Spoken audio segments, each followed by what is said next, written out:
قل انا ما انا بشرن، آپ کہہ دیں بے شک میں بشر نہیں ہوں. یہ جہالت، یا پھر دوسری جہالت یہ ہے کہ اے نبی آپ کہہ دیں لوگوں کو کہ میں بشر ہوں، میں رب جو ہے یہ بات میں نہیں کہتا. اگر اللہ کے رسول کو علم غیب ہوتا جیسے ہمارے لوگ سمجھتے ہیں، آپ حضرت عائشہ پر تہمت لگی تھی پریشان نہ ہوتے. آپ تو نماز میں بھول جاتے تھے. بے شمار یہ واقعہ موجود ہیں جو سجدہ صاحب کیا آپ نے، کبھی تشہد رہ گیا تھا آپ نے، کبھی آپ نے 4 رکعتوں کے بجائے 5 رکعتیں پڑھا دی تھیں یا پھر سجدہ صاحب کیا تھا. تو کیا کوئی شخص جو اگر عالم غیب ہو کہ جس کے پاس علم غیب، کیا وہ نمازیں بھولے گا؟ اسلامنا ہدیۃ من ربنا الرحمن. الحمد للہ رب العالمین والصلاة والسلام علی نبینا محمد وآلہ واصحابہ اجمعین، اما بعد. ہمارے ہاں بشریت رسول کے حوالے سے کہ انبیاء بشر تھے یا نور تھے، یا اللہ کے رسول بشر تھے یا نور تھے، یہ بات کافی جو زور و شور سے بیان کی جاتی ہے. خاص طور پر جو بریلوی مکتبہ فکر ہے کہ اللہ کے رسول جو ہیں وہ بشر نہیں تھے، نور تھے، خاکی نہیں تھے، نوری تھے. قرآن پاک میں بے شمار آیات میں اللہ رب العزت نے اس بات کی وضاحت فرما دی کہ انبیاء بشر تھے. مشرکین جتنے بھی تھے انہوں نے بہت سے انبیاء کو اس وجہ سے نہیں مانا، ان کا یہی اعتراض تھا یہ تو ہمارے جیسا بشر ہے، کھاتا پیتا چلتا پھرتا سوتا جاگتا. تو اللہ رب العزت نے وہ یہ کہتے تھے ان انتم الا بشرم مثلنا، کہ تو آپ ہمارے جیسے انسان ہیں تو ہم آپ کو نبی کیسے مان لیں. ان الفاظ کے ساتھ قرآن پاک میں متعدد آیات موجود ہیں. سورہ الکہف میں فرمایا قل انما انا بشرم مثلکم یوحی الیہ، کہ بحیثیت بشر میں تمہارے جیسا ہوں، یعنی میں بھی خاک سے پیدا ہوا ہوں، میں کھاتا بھی ہوں پیتا بھی ہوں، میں نکاح بھی کرتا ہوں، مجھے بیوی کی حاجت بھی ہے، میں تھک بھی جاتا ہوں، میں آرام بھی کرتا ہوں. جو تمام بشری تقاضے ہیں ایک جسم کے، انسان کے، وہ سارے کا سارے موجود ہیں مجھ میں. سوائے ایک فرق ہے کہ اللہ رب العزت نے مجھے نبوت کے مرتبے پر فیض کیا ہے، مجھ پر وحی آتی ہے، تم پر نہیں آتی. جو جاہل قسم کے مولوی جو اس آیت کے بارے میں نے جو ان کے کلپ سنے کہ اپنے غلط عقیدے کو ثابت کرنے کے لیے کس طرح قرآن سے کھیلتے ہیں اور حدیث سے بھی کھیلتے ہیں. اب یہ جو آیت ہے نا انما انا بشر مثلکم، میں نے خود ایک کلپ سنا اپنے کانوں سے. وہ مولوی کہہ رہا تھا کہ قل انا ما انا بشر، یعنی انا ما کا معنی وہ یہ کر رہا ہے کہ انا کو الگ پڑھ کے ما کو الگ پڑھ کے، تو اے نبی آپ ان سے کہہ دیں کہ میں بشر نہیں ہوں. یہ اس کا ترجمہ کیا جا رہا تھا. اور بعض جو جاہل قسم کے لوگ ہیں وہ کہتے ہیں کہ اے نبی آپ کہہ دو میں بشر ہوں، میں نہیں کہتا، رب نہیں کہتا کہ تم بشر ہو، تم کہہ دو لوگوں کو. تو کبھی اس آیت کو یوں بگاڑا جاتا ہے، اس طرح اس کا معنی مفہوم نکال کے کہ قل انا ما انا بشرن، آپ کہہ دیں بے شک میں بشر نہیں ہوں. یہ جہالت، یا پھر دوسری جہالت یہ ہے کہ اے نبی آپ کہہ دیں لوگوں کو کہ میں بشر ہوں، میں رب جو ہے یہ بات میں نہیں کہتا. بشریت رسول کے حوالے سے یعنی جو ان کے بہار شریعت وغیرہ میں جو نبی کی تعریف ہے نا، اس میں پہلی شرط یہ ہے کہ بشر ہوگا اور رجل ہوگا، یعنی مرد ہوگا، عورت کبھی نبی نہیں بن سکتی.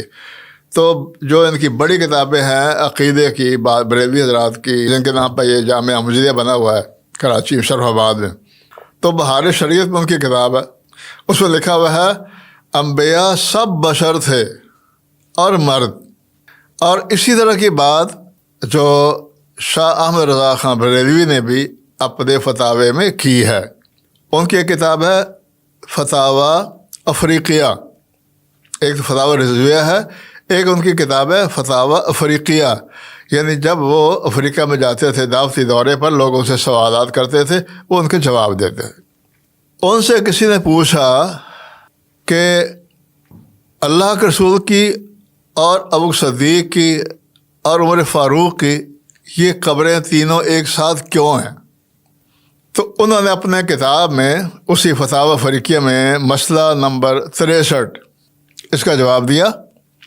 ایک روایت انہوں نے نقل کی، امام خطیب بغدادی کے کتاب ہے المتفق والمفترق کتاب، اس میں ایک روایت حضرت عبداللہ بن مسعود سے رضی اللہ تعالیٰ عنہ، وہ اس حوالے سے انہوں نے احمد رضا خان صاحب نے بیان کی کہ اس میں حکمت یہ ہے کہ اللہ کے رسول نے فرمایا ہے کہ خلق تو انا و ابو بکر و عمر من تراب واحد، کہ اللہ کے رسول کا فرمان ہے کہ میں اور ابو بکر اور عمر فاروق، ہم تینوں ایک ہی مٹی سے بنائے گئے۔ تو وہاں تو وہ کہہ رہے ہیں کہ وہ آپ مٹی سے بنے ہوئے، اللہ کے رسول نور نہیں تھے وہ۔ تو انہوں نے اس کا جواب دیتے ہوئے اپنے جو ان کے تھے حواری اور سائلین معتقدین، ان سے کہا، کیونکہ یہ حدیث موجود ہے خطیب بغدادی کی اس کتاب میں، اس میں اللہ کے سن رہا ہے کہ میں اور ابو بکر اور عمر فاروق تینوں ایک ہی تراب سے، مٹی سے پیدا کیے گئے ہیں۔ گویا کہ وہ بھی یہ سمجھتے تھے کہ اللہ کے رسول جو ہے نور نہیں تھے، بشر تھے، اور نوری نہیں تھے، خاکی تھے۔ دوسرا مسئلہ یہ ہے جو ہمارے یہاں عقیدہ پھیلایا جاتا ہے بہت زیادہ، کہ اللہ کے رسول کو علم غیب تھا، اور قرآن میں اللہ رب العزت نے اللہ کے رسول کی زبانی یہ بات کہلوا دی، ولا اعلم الغیب ولا اقول انی ملک، نہ میں غیب جانتا ہوں اور نہ میں یہ کہتا ہوں کہ میں فرشتہ ہوں، یہ نوری ہوں میں۔ تو قرآن کی بہت سی آیات میں اللہ رب العزت نے اللہ کے رسول سے یہ بات کہلوا دی کہ میں عالم غیب، میرے پاس علم غیب نہیں ہے، اور یعنی جو کچھ اللہ کے رسول وہی کے ذریعے آپ کو بتا دیا جاتا تھا، آپ وہی آگے بیان کرتے تھے۔ بے شمار اس طرح کے واقعات حدیث میں موجود ہیں۔ آپ سے پوچھا گیا سوال، آپ لا ادری حتی اسأل جبریل، میں نہیں جانتا، جب میں بتاؤں گا اس کا جواب جبریل جب آئیں گے۔ اور جس طرح آپ سے جب پوچھا گیا کہ دنیا میں سب سے افضل مقام کون سے ہیں اور سب سے برے مقام کون سے ہیں، تو آپ نے یہ فرمایا لا ادری حتی اسأل جبریل، میں نہیں جانتا، میں جبریل سے پوچھوں گا۔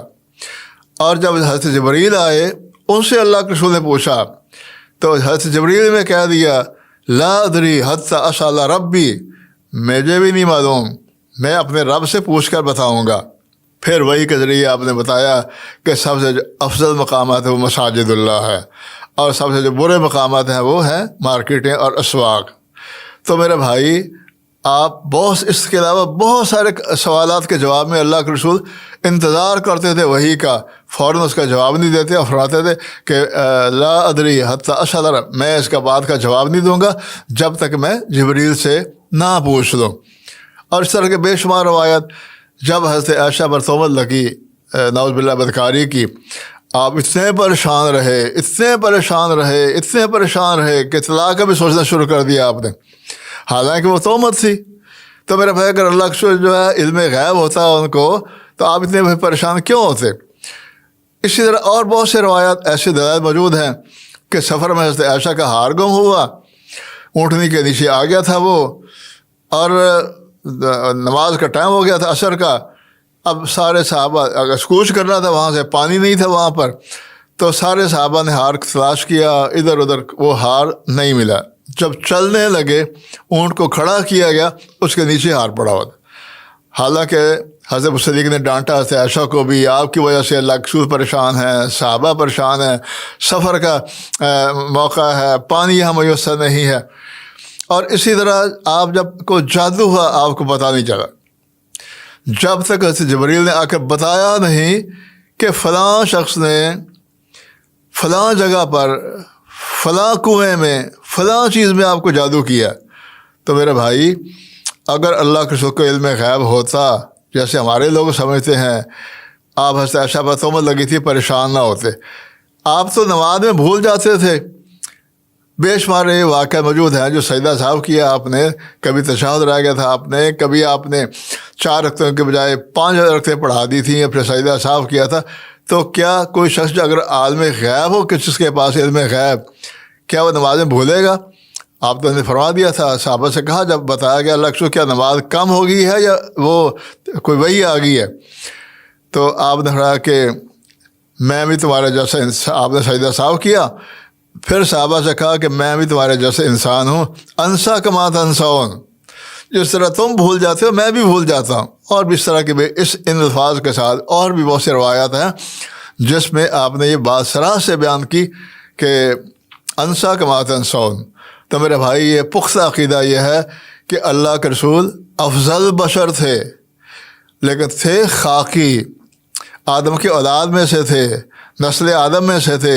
حضرت آدم کو اللہ رب العزت نے مٹی سے پیدا کیا تھا، اور اسی طرح اللہ کے رسول کو وہ غیبی باتیں پتہ تھیں جو آپ کو وحی کے ذریعے یا القاء کے ذریعے بتا دی گئی تھیں. اس کے علاوہ آپ غیبانہ کوئی چیز بھی نہیں جانتے تھے. اس طرح کے سارے واقعات جو میں نے آپ کے سامنے بیان کر دیے ہیں اسی بات پر دلالت کرتے ہیں. سبحان ربک رب العزت عما یصفون وسلام علی المرسلین والحمد للہ رب العالمین.